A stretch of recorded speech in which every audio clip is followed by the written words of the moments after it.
the pros and cons with a gun. Okay, so if you know that that person has a gun, a handgun, what should you do? Okay, if it's very close quarter, then you're gonna have to fight the gun itself. Okay, which is different than the knife. The knife, very close quarter, you're gonna get cut. It's gonna be hard. You know, you're gonna be bleeding. And remember, the blood is sticky. It can be slimy. Can get into your eyes. You can't see anything. So anyway, the gun is a little bit different.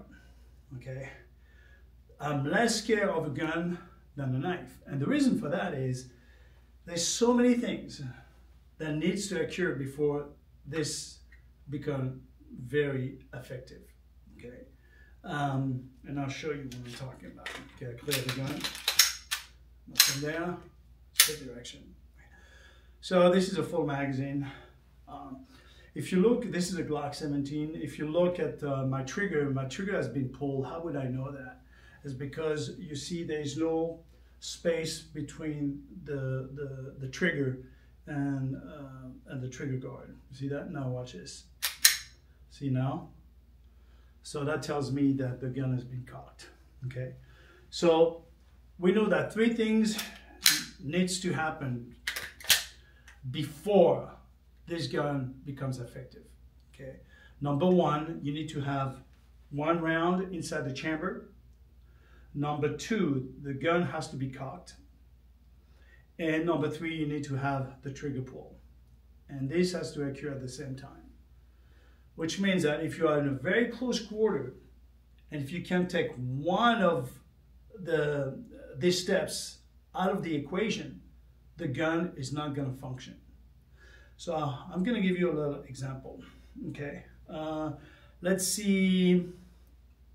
Okay, let's say there's a round inside the chamber. Now, the only things I need to do is to get the trigger pull. Okay, at this point, this has been cocked. You can see it. There's space here. So what I'm going to do is, if the guy has his finger on the trigger, there's different technique that we use when we grab it. When we grab the gun, especially if we're in very close quarter, I'm talking this could be on the ground or it could be on the wall, and we have to fight for the gun before, and you see the barrel gets too close, you know, it's getting closer to your, maybe to your shoulder or even to your heart. And at this point, you need to do something before you press the trigger. So there's a technique we use. We're going to press on this part of the finger, and with the part of the thumb, we're going to block it. We're going to block the finger. You see, this way. Now the finger is locked. You know, I can't press it. Okay. Again, this is one of the techniques you can use. You can also put something between the trigger and the trigger guard here, so it locks it. Another thing, this is like I know it's kind of tricky, but you never know when you don't have any choices. Okay. Another thing too is disengage the firing pin by pressing and on the slide. Now it doesn't matter if I press, nothing is going to happen. Okay, but if I let go, you're going to hear a click. Okay, good. So these in very close quarter, you have a chance to survive with a handgun. Okay, knife, I'll be more wary with a knife. Okay, a gun, and again, you know, if you grab the muzzle, and you grab the muzzle, and you make sure that you grab the frame and also the slide. Okay, see that? Now, one round is going to go off, but it's not going to recycle. Okay, so that again is something that you should know, really important. So which means maybe the guy there is ready to press a trigger, is getting into my face. What I'm going to do is I'm going to grab the barrel and the slide and the frame, and I'm going to press the trigger. Boom! So the round is going to go off, but this didn't recycle. Now I can reset and maybe keep the fight. Okay. So this is kind of for high level, you know, higher level of fighting, especially when you're on the ground, or maybe when you're on the wall, especially for law enforcement. They have to deal with that now constantly. Poor guys. So anyway, but for civilian now, watch this. If you go to the ranch and you ask You know, people, most of the time people that have guns, especially the bad dudes, you know, do they shoot every day?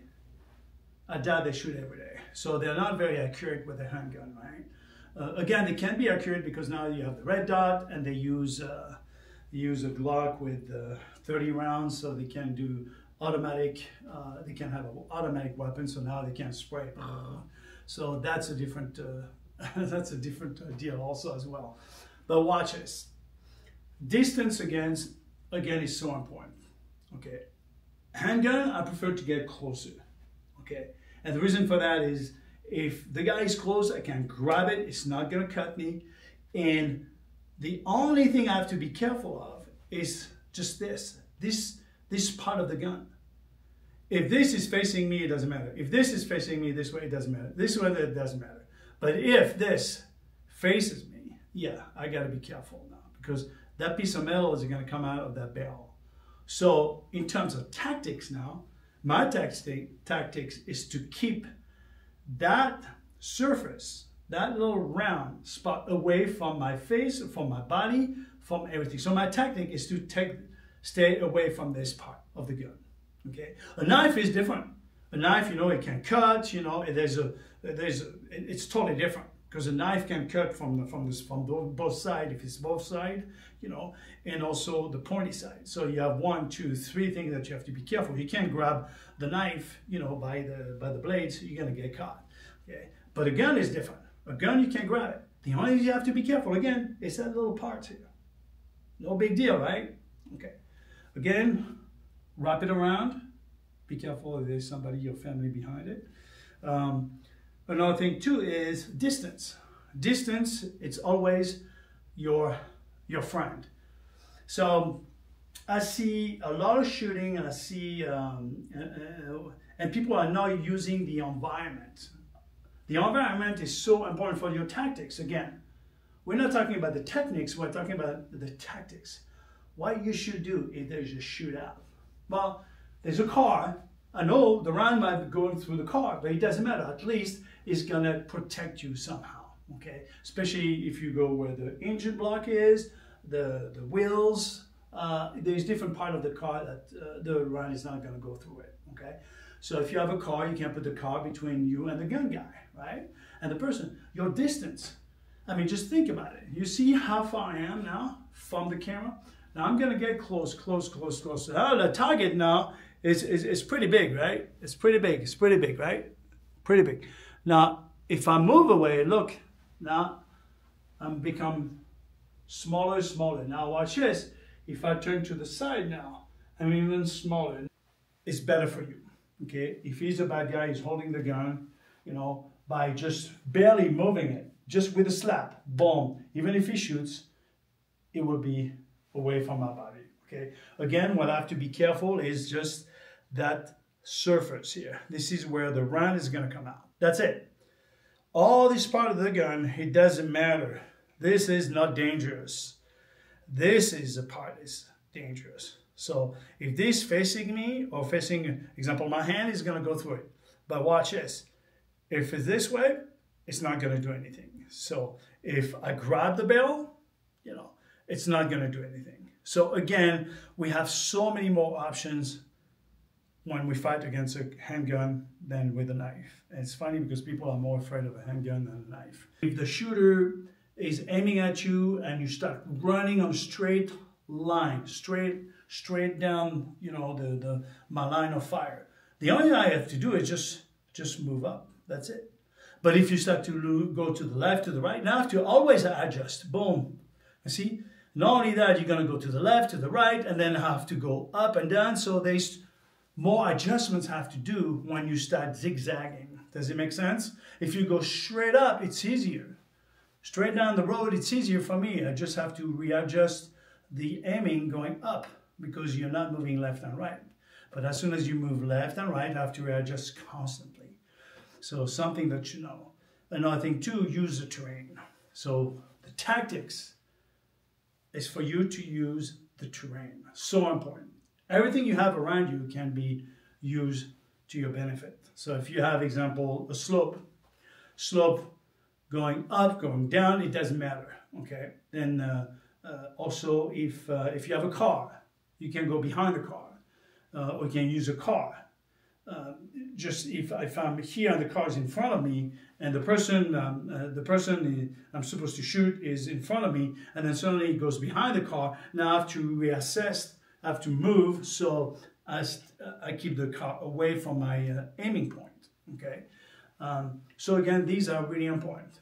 Trees, if you have woods, just use the woods to go left and right. If you have the person has a gun and you run, you don't have anything, you just have to do like a parkour thing, go over, and the person starts to run, maybe he's going to stop and start shooting at you because he can't go over the fence. Or maybe he has to stack his gun and you have time for you just to move it a bit forward. Remember, the target, when you move away from the person, gets smaller and smaller and smaller. It's going to be harder for him just to shoot you. So again, distance is your friend.